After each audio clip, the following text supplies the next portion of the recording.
Gloria a Dios.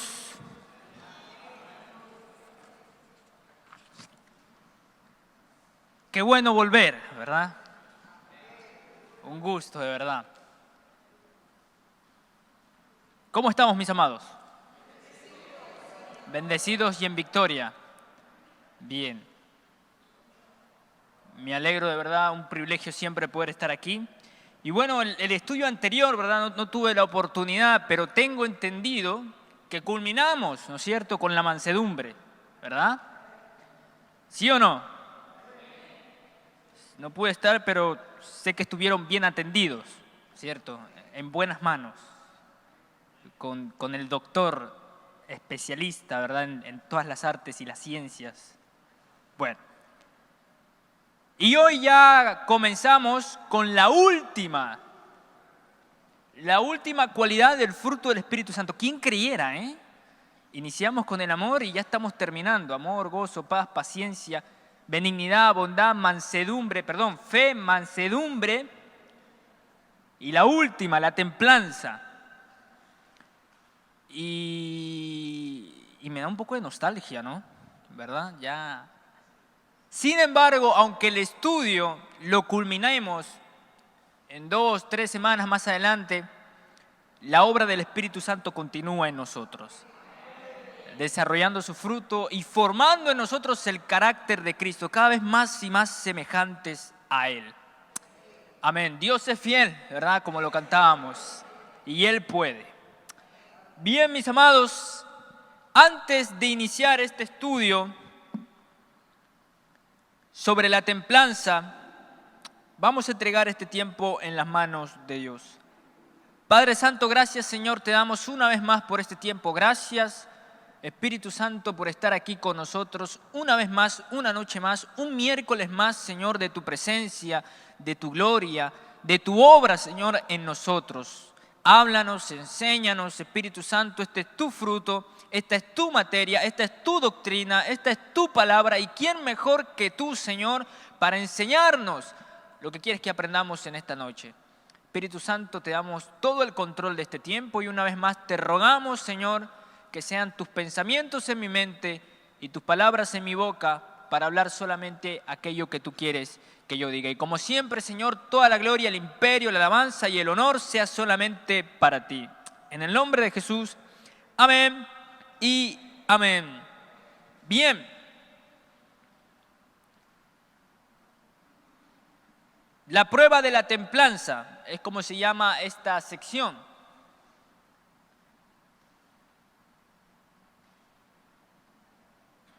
Y en el tema del estudio, particularmente el estudio de hoy acerca de la templanza, ustedes lo pueden ver en su pantalla, en sus notas, es basta, ¿verdad? Dígale que está a su lado, dígale basta. Hoy, mis amados, comenzamos el estudio de la última cualidad del fruto del Espíritu. Qué apropiado, y es interesante, qué apropiado que la lista de cualidades comience con el amor y concluya con la templanza. Y digo que es muy apropiado porque el amor nos mantiene a flote y la templanza, en cambio, es el ancla que nos mantiene en nuestro lugar. El amor, por un lado, nos da la libertad, pero la templanza nos ofrece los límites dentro de los cuales el amor puede desenvolverse.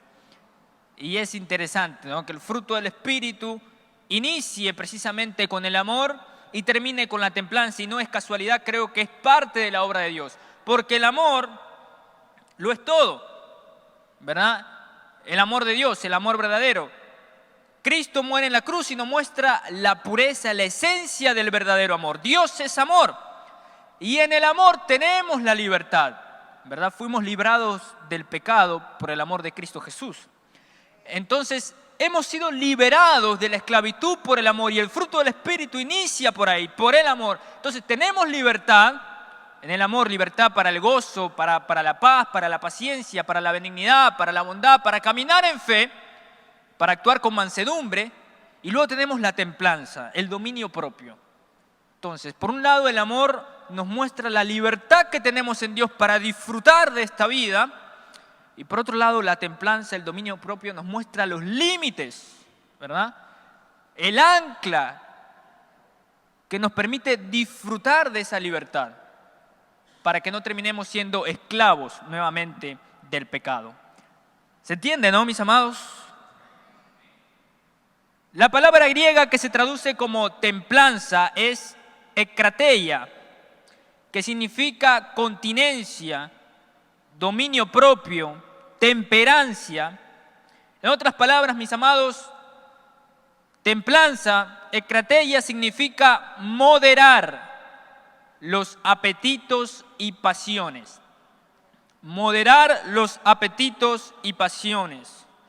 El antónimo de ekrateia es acrasia, que significa exceso y autoindulgencia. Veamos cuán importante es la templanza para el cristiano. Y ahí hay una pregunta personal en sus notas, ¿no? ¿Qué siente usted al tratar este tema de la templanza, el dominio propio? Es una pregunta personal que usted puede responderla pues con la mayor sinceridad. De pronto usted puede sentir miedo, ¿no?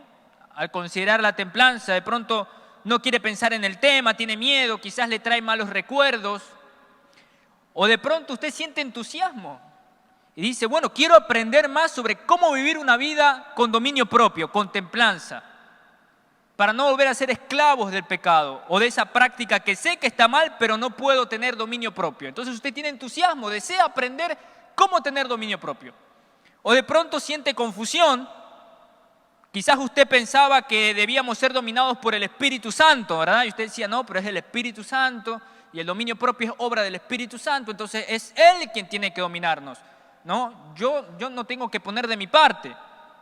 O quizás usted siente condenación y siente culpa cada vez que piensa en el dominio propio, porque quizás le trae recuerdos de prácticas que quizás no ha podido dejar o que no hemos podido dejar de cometer. Y entonces cada vez que escucha la palabra dominio propio, se siente culpable.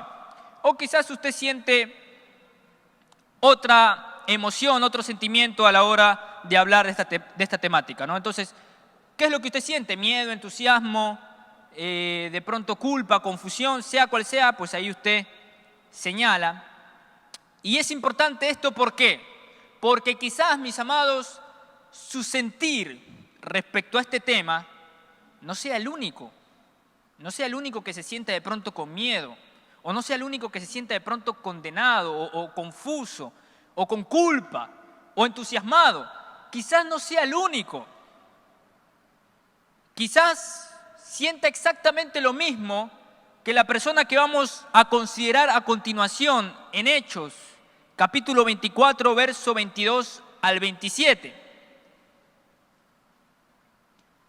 Ahí está, Hechos capítulo 24, verso 22 al 27. Dice, entonces Félix, oídas estas cosas, estando bien informado de este camino, les aplazó diciendo, cuando descendiere el tribuno Lisias, acabaré de conocer vuestro asunto. Y mandó al centurión que se custodiase a Pablo, pero que se le concediese alguna libertad y que no impidiese a ninguno de los suyos servirle o venir a él. Algunos días después, viniendo Félix con Drusila, su mujer, que era judía, llamó a Pablo y le oyó acerca de la fe en Jesucristo. Pero al disertar Pablo acerca de la justicia, del dominio propio y del juicio venidero, Félix se espantó y dijo, ahora vete, pero cuando tenga oportunidad te llamaré.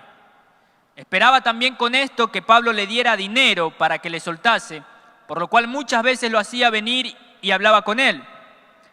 Pero al cabo de 2 años recibió Félix por sucesor a Porcio Festo, y queriendo Félix congraciarse con los judíos, dejó preso a Pablo. Observe que el tema del sermón de Pablo a Félix y Drusila era la fe en Jesucristo. Pero en el verso 24 vemos que ese sermón de Pablo fue estructurado en 3 temas principalmente. Verso 25. Note, ahí está. Hay 3 temas centrales en el sermón de Pablo, ¿no? Pablo se centra en la fe en Jesucristo, pero tiene, digamos, 3 puntos principales su bosquejo, ¿no? Justicia, dominio propio y el juicio venidero. Y ahí es cuando Félix dice, hasta ahí nomás, gracias, ya te escuché bien, ¿no? Indique si es verdadera o falsa cada una de las siguientes reacciones de Félix ante las palabras de Pablo. Y ahí hay que responder verdadero o falso, ¿no? Primero, ¿Félix temió a causa de las palabras de Pablo? ¿Qué dicen ustedes, mis amados? Verdadero. ¿Félix hizo salir a Pablo? Verdadero. Le dijo, vete. ¿Félix intentó que ejecutaran a Pablo? Falso. Tampoco era para tanto, ¿verdad? Y Félix dijo que vería a Pablo en un momento más conveniente. Verdadero. Dijo, mira, después hablamos. El historiador Josefo describe a Félix como un hombre lujurioso, soberbio, codicioso, ambicioso y egoísta. Era tremendo Félix, ¿eh? Si el tema del sermón hubiera sido anunciado con anticipación, Félix probablemente se habría perdido el culto, ¿no? Dijo, ¿yo para qué voy a ir allá? Nunca hay un momento conveniente para tratar sobre el dominio propio. Sin duda, hallará coincidencias entre su vida y lo expuesto en esta semana. Sospecho que vivirá momentos en que deseará protegerse como Félix y decir, basta, no quiero escuchar más. Pero mis amados, este es el momento que Dios ha elegido tanto para usted y para mí. ¿Sí? Si ahora es el momento de hablar del dominio propio, pues que así sea. Justo, acuérdense que viene después de ¿qué cualidad? De la mansedumbre, ¿verdad? Que es aceptar, ¿verdad? Docilidad, fragilidad, aceptar todo lo que el Señor quiera para nosotros. Y hablábamos particularmente de todo lo que Dios quiera enseñarnos. Y no es casualidad, ¿verdad?, que el dominio propio, que es un tema crucial en la vida del creyente y un poco fuerte además, enseñarnos a ejercer dominio propio, pues venga después de la mansedumbre, de tener que aceptar todo lo que Dios tiene para nosotros. Vamos a aprender a convertir estas palabras negativas, ¿verdad? Basta. Vamos a aprender a convertir estas palabras negativas en palabras positivas salidas de la boca de Dios. Porque, mis amados, la templanza o dominio propio es precisamente saber cuándo decir basta. Amados, necesitamos la templanza desesperadamente y si no la tenemos, nos ahogaremos en una derrota autoinfligida.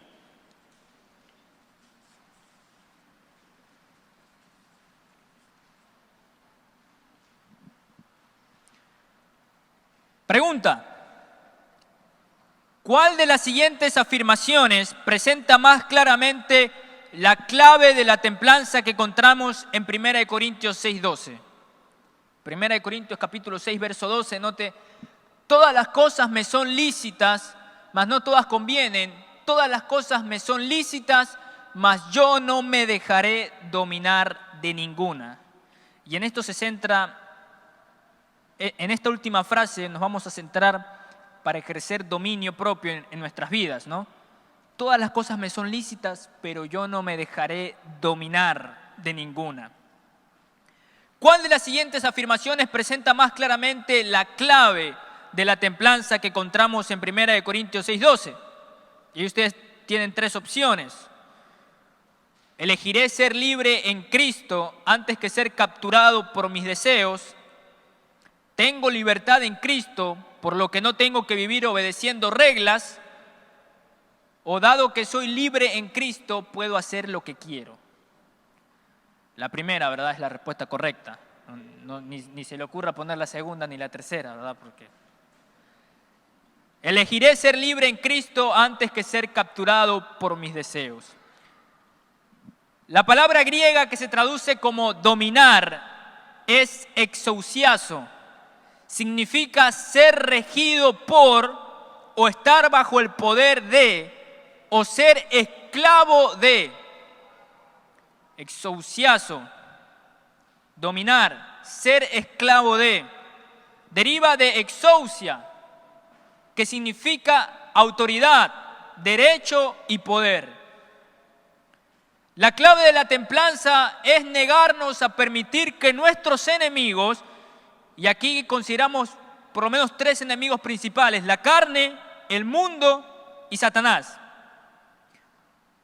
La clave de la templanza es negarnos a permitir que estos enemigos nos gobiernen o nos tengan cautivos en alguna forma. ¿Qué tiene que ver el dominio con el yo?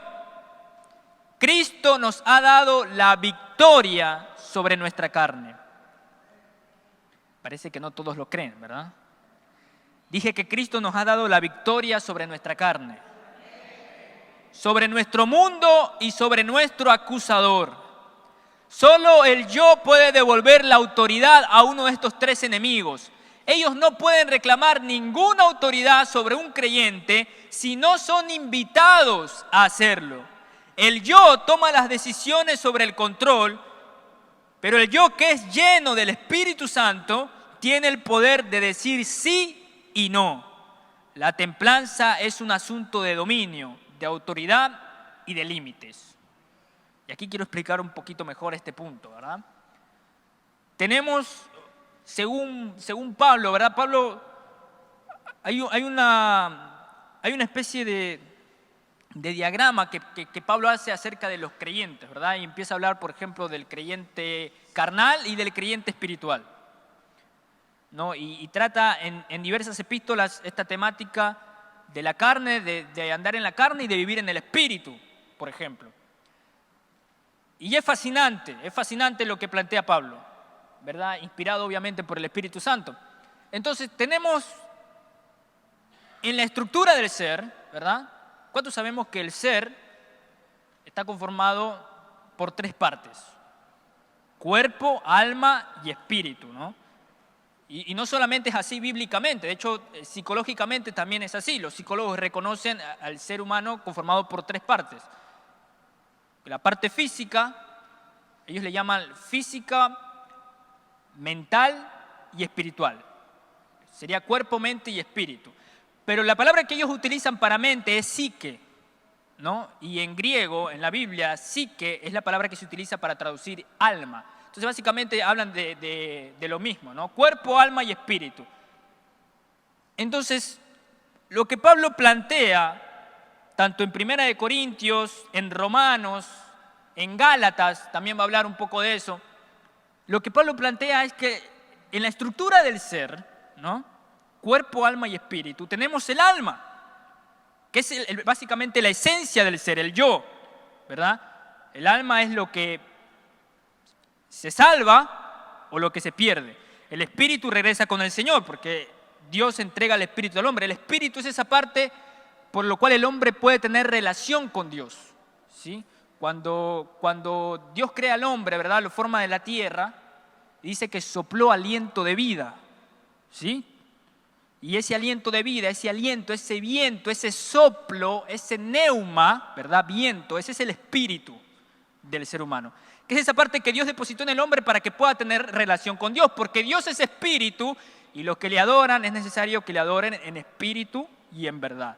Entonces, bueno, hay mucha teología detrás de todo esto, pero el punto es que está el alma, está la carne y está el espíritu, ¿sí? La carne, el cuerpo, que Pablo va a hablar de la ley de sus huesos, que se rebela contra el espíritu. La carne se corrompió a raíz del pecado del hombre. Entonces, desde ese momento la carne solo quiere pecar, pecar y pecar. Entonces, tenemos el alma, tenemos la carne y tenemos el espíritu, que es eso que nos ayuda a conectarnos con Dios. Es esa parte buena, por así decirlo, la conciencia, lo que nos dice que está bien y que está mal. Entonces, tenemos una lucha constante entre el alma, la carne y el espíritu, ¿sí? Jesús lo refleja muy bien cuando le dice a sus discípulos: velad y orad para que no caáis en tentación. Dice, el espíritu, hablando del espíritu del hombre, el espíritu está dispuesto, pero la carne es débil. ¿Me explico? Siempre está esa lucha. La carne contra el espíritu. Por eso Pablo va a decir, No andéis en la carne, no satisfagáis los deseos de la carne, sino vive en el Espíritu. Entonces, ¿cómo funciona esta dinámica entre la carne y el Espíritu? El alma, que es lo que se salva o lo que se pierde, está en constante lucha, si le hace caso a la carne o si le hace caso al Espíritu. La carne es alimentada, a su vez, Pablo va a decir que la carne está alimentada por el espíritu de este mundo. ¿Me explico, no? El espíritu de este mundo tienta a la carne para que la carne, a su vez, pues intente jalar al alma hacia lo que la destruye. Y a su vez, el espíritu de este mundo está influenciado por el mismo diablo. Entonces, ¿me explico hasta aquí, mis amados? Tenemos alma, carne y espíritu. La carne es alimentada por el espíritu de este mundo, y a su vez alimentada por el mismo diablo. Y por el otro lado tenemos el espíritu del hombre que nos conecta con Dios, que es alimentado por el Espíritu de Dios, el Espíritu Santo, y a su vez pues es enviado por Dios mismo. Entonces, ¿me explico cuál es la dinámica?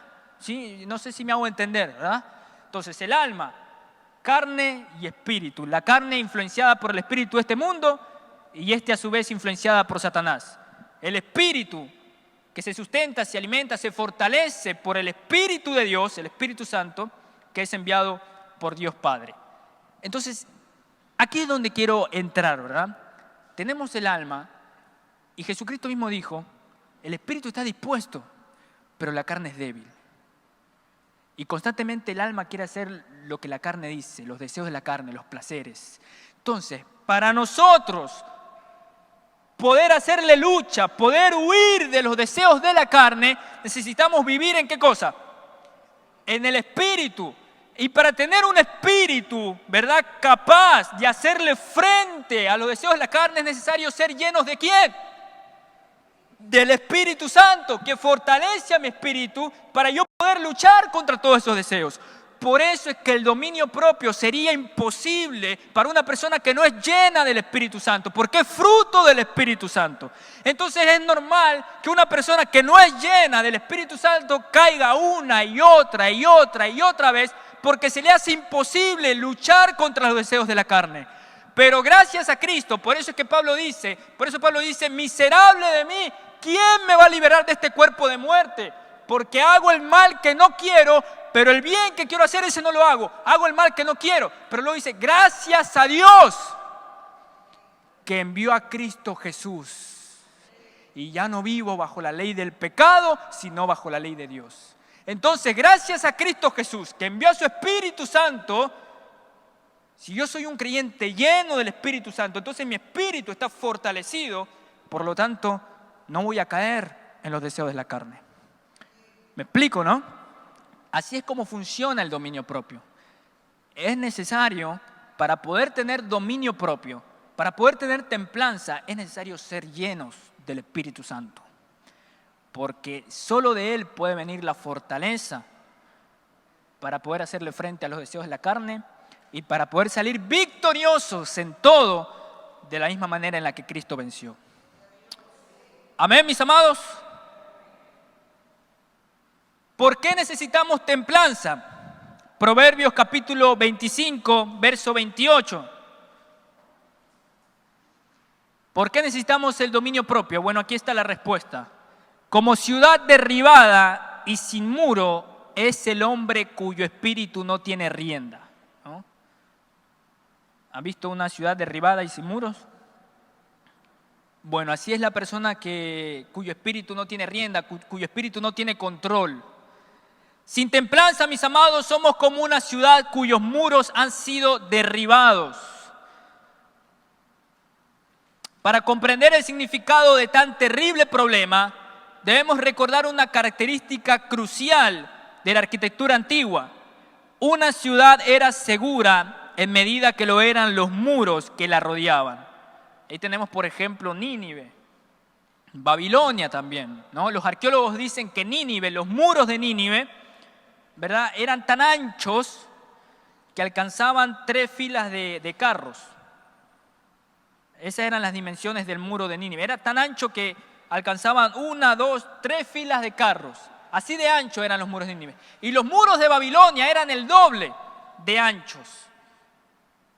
6 filas de carros, dicen los arqueólogos, aproximadamente cabían en los muros de Babilonia.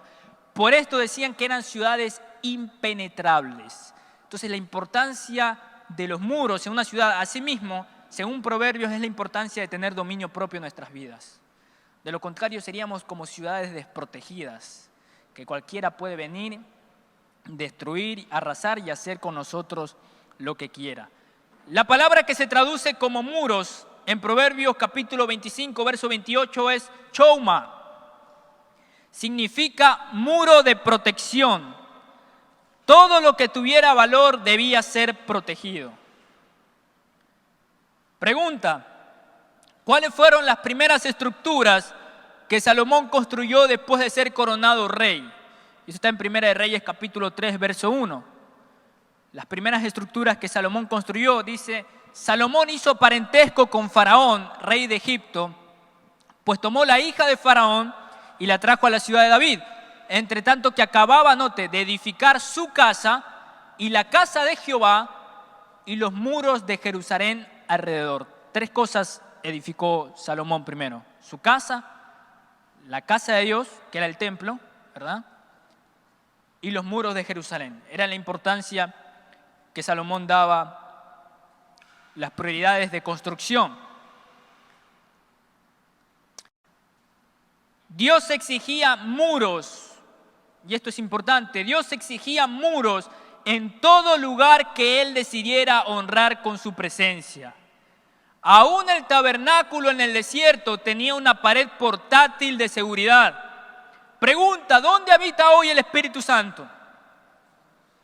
En nosotros, ¿verdad? Somos templo del Espíritu Santo. Y así lo dice 1 Corintios capítulo 6, versos 19 y 20. ¿O ignoráis que vuestro cuerpo es templo del Espíritu Santo, el cual está en vosotros, el cual tenéis de Dios y que no sois vuestros? Porque habéis sido comprados por precio. Glorificad pues a Dios en vuestro cuerpo y en vuestro espíritu, los cuales son de Dios. No es casualidad, mis amados, que estos versículos estén ubicados en el mismo capítulo donde se encuentra nuestra frase definitoria de la templanza: yo no me dejaré dominar de ninguna cosa. Amados, somos el templo de Dios y la templanza es nuestro muro de protección. Ella protege todo lo que hay adentro. La cualidad de la templanza es la que nos asegura la libertad de amar. Note, ¿sí está pudiendo completar las notas, mis amados? ¿Sí o no? ¿O estoy yendo muy rápido? Si estoy yendo muy rápido me avisan, ¿verdad? A veces me dicen: no, es que tú vas muy rápido, no estoy escribiendo y ya estás explicando otra cosa.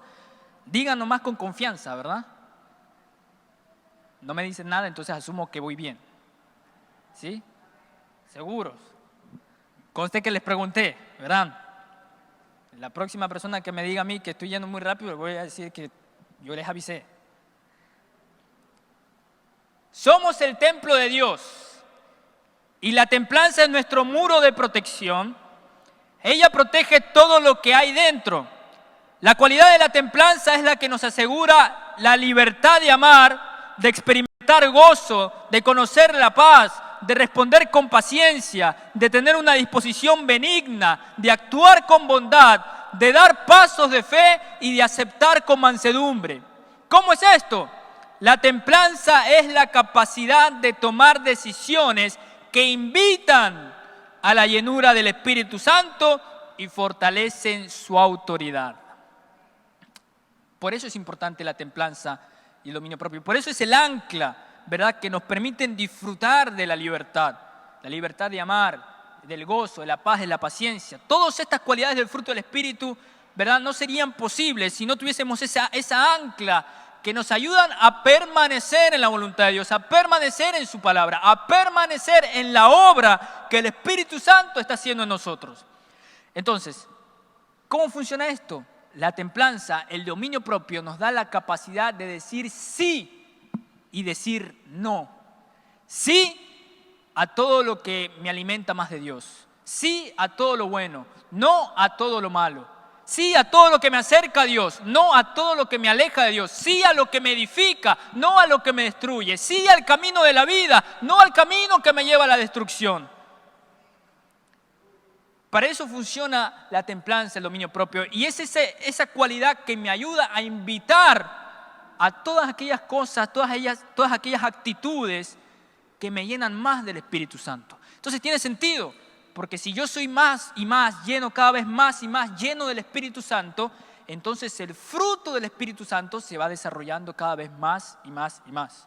Me explico, ¿no? Para yo poder disfrutar del amor, para yo poder disfrutar del gozo, de la paz, de la paciencia, de la benignidad, de la bondad, de la fe, de la mansedumbre, necesito ser lleno del Espíritu Santo y la templanza me ayuda. Porque a través de acciones, ¿verdad? A través de esas acciones, a través de decisiones, a través de lo que yo digo sí, a través de lo que yo digo no, yo voy a invitar que mi vida sea cada vez más llena del Espíritu Santo. Y mientras más lleno soy del Espíritu Santo, más se desarrolla su fruto en mí. Amén, mis amados. Por eso es necesaria la templanza, el dominio propio, para poder vivir a plenitud la libertad que Dios quiere que vivamos.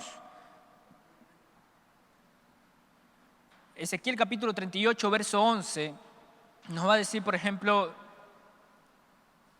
lo terrible que es vivir en una ciudad sin muros, ¿verdad? Ezequiel capítulo 38, verso 11 va a decir,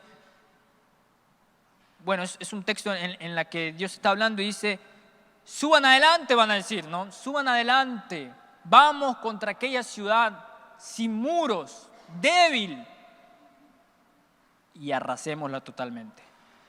¿Por qué digo esto, mis amados? Es necesario, así como es necesario que en una ciudad haya muros para evitar que ejércitos extranjeros invadan la ciudad, es necesario que en nuestra vida haya ciertos límites. Y esa es la templanza, ese es el dominio propio.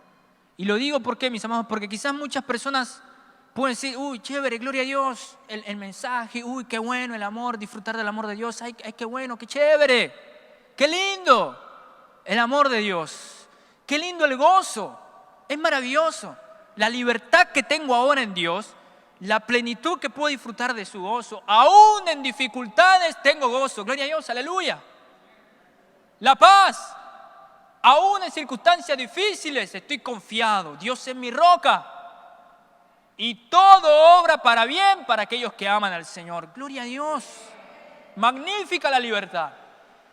Pero cuando hablamos de dominio propio, entonces a nuestra linda ciudad, verán, nuestra bella ciudad que está cimentada en amor, en gozo, en paz, en paciencia, gloria al Señor, verán, nuestra hermosa ciudad que está quedando bella, de pronto vemos que empieza a aparecer un muro. ¡Pum, pum, pum, pum! Entonces decimos, a ver, ¿qué está pasando aquí? Pero si estaba linda la ciudad. Amor, gozo, paz. Y ese muro, no sé, me empiezo a sentir un poco atrapado, ¿verdad? No falta la persona que mientras se levantan los muros dice, ¿pero qué es esto? ¿Una jaula? Estoy encerrado. ¿Dónde está mi libertad? Y no que Dios vino para hacernos libres. ¿Qué es ese muro que está ahí? ¿Quieren atraparme acaso? ¿Enjaularme? Entonces, es normal ese tipo de pensamiento. Cualquiera puede decir, ¿pero para qué está ese muro? Mira, vivo aquí atrapado.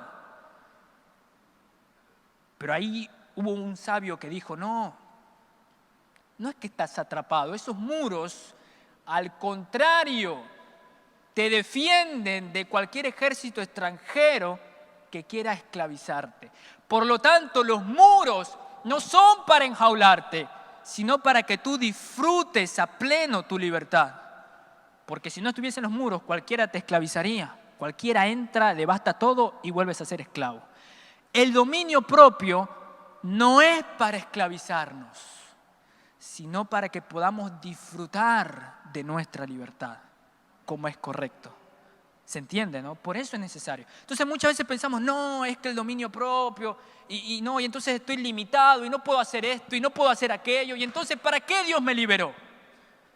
No, es que no quiero ser cristiano, no quiero ser creyente porque después tengo que dejar de hacer muchas cosas. ¡Mentira! Es la verdadera libertad, es el verdadero disfrute de la libertad.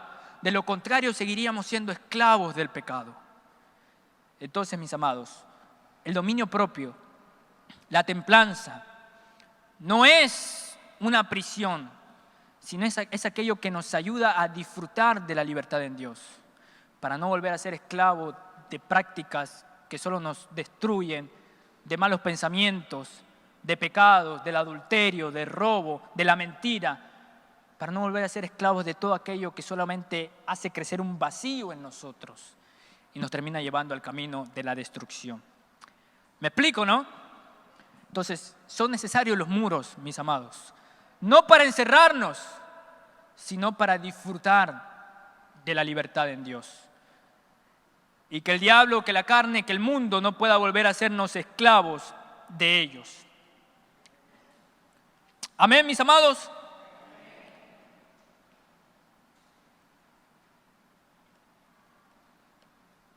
Me perdí, ¿verdad? Cualquier área, ahí está, amén, gracias.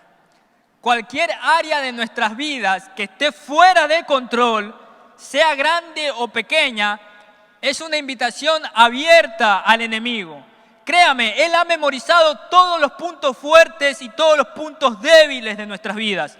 Siempre está buscando alguna sección de nuestro muro que esté a punto de caer. Esa área fuera de control, por donde pueda entrar y sembrar el caos en su vida. Sus armas son las más grandes tentaciones para usted. Sus heridas son la culpa, la vergüenza, la frustración y el fracaso. Su meta es mantenerlo cautivo durante el mayor tiempo posible. Yo lo sé, lo he vivido y seguramente usted también. ¿Es usted un prisionero de guerra? ¿Ha estado cautivo? ¿Desea profundamente terminar con su derrota? ¿Desea conocer la protección y la diaria victoria de la templanza? ¿Sí o no, mis amados? Amén. Entonces, miren, el diablo es muy astuto. Edificamos muros para disfrutar nuestra libertad en Dios, para no volver a ser esclavos. Y ahí está él viendo, a ver qué parte del muro de pronto no estuvo bien construida. A ver qué parte del muro quizás fue levantada muy deprisa. Y ahí empieza a ver, mira, me parece que en esta área está un poco descuidada. Por ahí entro, ¡boom! Entonces es necesario, mis amados, identificar, porque a veces estamos confiados, ¿no? Y dice Pablo, el que está firme, mire que no caiga, ¿no? ¿Así dice Pablo? No, dice, el que piense que está firme, mire que no caiga. Cuidado con pensar que estamos firmes. Entonces a veces pensamos que los muros están bien y están sólidos y disfrutamos de la libertad en Dios. Total, ahí está, los muros. Y muchas veces pensamos que son firmes, pero no nos hemos examinado y hay áreas en nuestra vida en las que quizás el muro no está tan sólido. Y entonces el diablo toma eso. No perdonó. Y uno dice, no, pero total, yo ahí le digo, Señor, perdónalo, ya está. No pidió perdón. No, yo ahí le pido perdón a Dios y pues Él arregla ahí todo. Guardó rencor. Resentimiento. ¿Verdad? Cosas pequeñas. Uno dice, no, pero no pasa nada. Pero de ahí el diablo ve, aquí hay un punto débil. Y por ahí entra. Y entonces empieza a derribar el muro poco a poco. Entonces lo que parecía algo tan pequeño, ¿verdad? Terminó convirtiéndose en una caída tan grande. A veces incluso le aplica la que le aplicaron los griegos a Troya, ¿verdad? Un caballo de Troya, ¿verdad? Y así disimuladamente algo que parecía ser bueno, pero que en realidad era malo, una práctica que quizás decíamos, pero está bien, no pasa nada si todo el mundo lo hace. No, la gente dice que está bien, es bien aceptado, no hay nada de malo en esto. Un caballo de Troya termina irrumpiendo en los muros de nuestra vida y haciendo un caos nuestra alma. Entonces hay que tener cuidado. El diablo es astuto. El diablo se las sabe todas, se lo aseguro.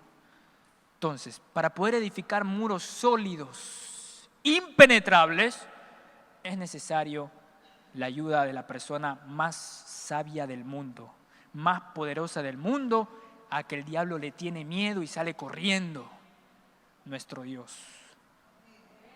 Solo una persona llena del Espíritu Santo puede edificar muros impenetrables, incluso para el mismo Satán. ¿Pero qué hay que estar, mis amados? No, mis amados, así los derriban. No, mentira. ¿Pero qué hay que estar, mis amados? Llenos del Espíritu Santo. Y mis amados, para usted que como yo seguramente desea levantar muros sólidos, pues aquí hay una lista de varias cosas que podemos empezar haciendo, ¿verdad? Creemos que en la medida en que somos llenos del Espíritu Santo, Dios nos va dando esa cualidad, ese dominio propio. Pero hay cosas que podemos hacer, es más, hay cosas que debemos hacer para poder levantar muros en nuestras vidas. Entonces, ahí hay por lo menos una lista de 5 cosas que a usted le puede ayudar en su vida diaria, ¿no? Usted dice, bueno, esto lo estoy haciendo, esto quizás me falta hacer un poco de esto. Y eso le va a ayudar a usted a levantar muros con la ayuda de Dios. La primera cosa dice, me levanté. Bueno, debo decir que todos estos están basados en Nehemías capítulo 2, versos del 1 al 20, que no lo vamos a leer por cuestión de tiempo. Usted lo puede revisar en su casa, incluso ahí tienen los versículos para que usted los pueda revisar. Entonces en el versículo 12, por ejemplo, Nehemías dice, me levanté yo y unos pocos varones conmigo. Y es algo que usted puede hacer para edificar muros. Busque a algunas personas cercanas que lo ayuden a mantenerse en el camino. No busque compañeros de guerra, ¿verdad? Personas, miren, la iglesia, entre tantas cosas, la iglesia sirve para eso también, para edificarse los unos con los otros. Entonces, mis amados, usted tiene luchas, yo también las tengo, le aseguro que todos aquí las tenemos. Entonces, usted puede identificar con sus amigos, ¿verdad? Que de pronto se juntan para salir, para disfrutar un buen momento, está bien, pero júntense también para este tipo de cosas, ¿verdad? Y comparta, ¿verdad? Con la persona que usted tenga más confianza, quizás un líder espiritual, un padre espiritual para ustedes. Diga, ¿sabes qué? Me está costando esto. ¿Te parece si me ayudas? Mira, establezcamos un programa de oración, de ayuno, ¿verdad? Me explico, ¿no? En la que usted pueda levantar guerreros a su causa. Entonces, es una buena manera de empezar, buscar algunas personas cercanas que lo ayuden a mantenerse en el camino. Otra cosa que podemos hacer es, como dice Nehemías, dice, y observé los muros de Jerusalén que estaban derribados. Y es importante hacer un autoexamen honesto. ¿En qué áreas me está faltando el dominio propio? ¿En qué áreas me está faltando la templanza? Entonces, una de las cosas que puedo hacer es buscar amigos que me ayuden en la lucha, compañeros de guerra. Y otra cosa es examinar, a ver, ¿qué áreas de mi vida soy más débil? ¿En qué áreas estoy fallando? Quizás es en, no sé, en la vanidad, quizás es en la fama, en la fortuna, no sé. Quizás en la lujuria, uno nunca sabe. Entonces, ¿en qué áreas de mi vida estoy siendo tentado? ¿En qué áreas de mi vida me estoy viendo más débil? Poder identificarlas, mis amados. Para esto es necesario ser honesto con usted mismo. Y pídale ayuda a Dios, pídale ayuda al Espíritu Santo. Y Espíritu Santo, examíname. Dime qué es lo que debo fortalecer en mi vida. Entonces usted se va dando cuenta ahí en oración. Bueno, sí, estoy fallando en esto. Bueno, sí, me cuesta esto. Me falta esto. Y va notando. Y entonces después usted va orando por cada una de esas cosas. Señor, ayúdame a no fallarte en esto. Señor, fortaléceme en esta área. Señor, te necesito en esto. Me explico, ¿no? Entonces de esa manera vamos levantando muros. Otra cosa que podemos hacer, Nehemías decía, venid y edifiquemos el muro de Jerusalén y no estemos más en oprobio. Otra de las cosas que debemos hacer es admitir que hemos experimentado oprobio, vergüenza, culpa, interna o externamente en las áreas de autoindulgencia. Otra cosa que hizo Nehemías es, dice, y dijeron, levantémonos y edifiquemos. Así esforzaron sus manos para bien. Y es otra cosa que debemos hacer, el siguiente paso. No continuar posponiéndolo. Comenzar inmediatamente a colaborar con la diligente tarea de Dios en sus áreas de cautividad. Dios puede trabajar a través de un proceso estructurado como un grupo de apoyo o un consejero. Entonces, una vez que usted quizás ya levantó compañeros de guerra, ya está en la lucha, una vez que usted ya identificó las áreas en las que usted está siendo débil, en las áreas en las que usted está siendo tentado, lo otro es poner manos a la obra. No lo deje pasar. Usted ya lo identificó por las mismas. Busco ayuda si necesito. Quizás, no sé, me siento débil, no sé, en adicciones. Quizás droga, quizás el alcohol, no lo sé. Sea cual sea el problema, ya lo identifiqué, ya sé qué es esto, bueno, busco ayuda. Busco a alguien que me ayude, quizás mi líder, quizás mi pastor. ¿Qué puedo hacer? Busco libros que me ayuden acerca de eso. ¿Qué dice la Biblia sobre estas temáticas? Y memorizo versículos que me ayuden respecto a esa temática. ¿Me explico, no? ¿Sí están anotando, mis amados? ¿Verdad? ¿Cuántos quieren levantar muros? Bueno, ¿verdad? Ya cuestión de cada quien, ¿no? ¿Cuántos quieren levantar muros? Amén. Entonces, es otra de las cosas que podemos hacer. Por último, dijo Nehemías, el Dios de los cielos, Él nos prosperará. Mis amados, por último, entréguelo a Dios y continúe entregándoselo hasta que haya vencido. Entonces, usted haga su parte, que Dios siempre hace la suya. Entonces, vamos en la lucha. Identifiqué los problemas, me puse manos a la obra, estoy aprendiendo cómo dejarlo, estoy buscando ayuda, estoy leyendo libros, estoy leyendo su palabra. ¿Qué dice Dios sobre este tema? Memorizo versículos. Y por último, la oración, ¿verdad? Se lo entrego a Dios. Señor, mira esta lucha, mira lo que estoy pasando. Estoy haciendo mi parte. Te entrego esto a ti, mi Dios. Esta adicción te la entrego, estos pensamientos te la entrego, este pecado te lo entrego, esta lucha, Señor, te la entrego. Pelea tú mis batallas, ayúdame, fortaléceme, no me dejes caer en tentación. Y mis amados, Dios siempre hace su parte. Nosotros también hagamos la nuestra. Amén. Entonces ahí tiene una lista de 5 cosas prácticas para poder levantar muros en nuestras vidas. Ya para terminar, mis amados, usted puede lograrlo. Y quizás alguno dirá, después de 20 años de luchar contra esta adicción, sí. Después de 50 años de vivir fuera de control, sí. Lea 2 Corintios 2:14. Pero gracias a Dios que en Cristo siempre nos lleva en triunfo y que por medio de nosotros manifiesta en todo lugar la fragancia de su conocimiento. Mis amados, si usted sigue a Cristo, usted tiene que marchar hacia el éxito. No hay de otra. Es la única dirección a la que Él se dirige. ¿Le parece una tarea demasiado enorme? ¿Lo ha intentado muchas veces antes? ¿Esos viejos hábitos han estado con usted toda su vida? Entonces usted necesita leer Isaías 58, verso del 11 al 12. Yo los guiaré, dice Dios. Yo los guiaré constantemente, les daré agua en el calor del desierto, daré fuerzas a su cuerpo y serán como un jardín bien regado, como una corriente de agua. Reconstruirán las ruinas antiguas, reforzarán los cimientos antiguos y los llamarán reparadores de muros caídos, reconstructores de casas en ruinas. Amados, la lucha es diaria. Y a veces puede volverse tediosa o complicada, pero no estamos solos. Dios va con nosotros como poderoso gigante.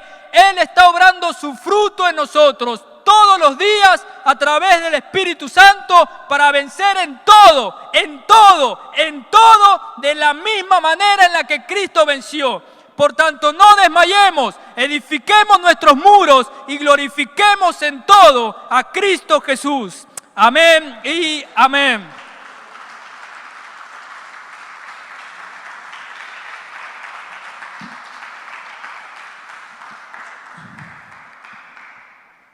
Padre Santo, gracias, Señor, te damos una vez más por este tiempo. Gracias, Señor, por recordarnos el valor, la importancia del dominio propio, de la templanza, Señor. Padre, ¿qué sería de nosotros si no hubiesen muros para protegernos del mal? Si no hubiesen muros para proteger nuestra libertad, la libertad que tú nos diste, Señor. Libertad comprada con precio de sangre. Ayúdanos, Señor. Fortalécenos, fortalece nuestra fe, fortalece nuestro ser, fortalece nuestro espíritu de tal manera que no caigamos ante los deseos de la carne. Gracias te damos, Señor, por tu Espíritu Santo, por la obra de tu fruto en nosotros, que no nos deja, Señor, caer en las artimañas de Satán. Ayúdanos, Espíritu Santo. Padre, ¿cómo vender, Señor? ¿Cómo vender por placer lo que tú compraste con sangre? Es imposible, Señor. Tú pagaste el precio más alto. ¿Cómo menospreciar el sacrificio de Cristo, Señor? Ayúdanos. Tú ya lo hiciste todo por nosotros. Ayúdanos a corresponder ese amor. Ayúdanos a ser dignos del sacrificio de tu Hijo. A ser dignos, hijos de Dios. Comportarse como es digno del cielo. No importa las acechanzas del diablo, no importa el espíritu de este mundo, no importa lo que la carne diga. Padre, ya no somos más de este mundo. Ya no somos esclavos de nuestra carne, de nuestras pasiones, de nuestro cuerpo. Ahora, Señor, hemos sido fortalecidos en el Espíritu. Ahora vivimos en el Espíritu. Ahora tenemos tu Espíritu Santo y ahora somos capaces, en el nombre de Jesús, somos capaces de vencer en todo, en toda adicción, en todo pecado, en toda práctica. Somos capaces de vencer en todo, de la misma manera en la que Cristo venció. Ayúdanos, Padre, en la lucha. Gracias te damos en el nombre de Jesús. Padre, ahora queremos entregar delante de ti nuestros diezmos y nuestras ofrendas. Gracias te damos, Espíritu Santo, una vez más por tus bendiciones, por tus promesas, por tu provisión. Gracias, Señor, y qué bueno es honrarte, rendirte culto a través de mis diezmos y mis ofrendas. Te ruego, Señor, que suban con olor fragante a ti. En el nombre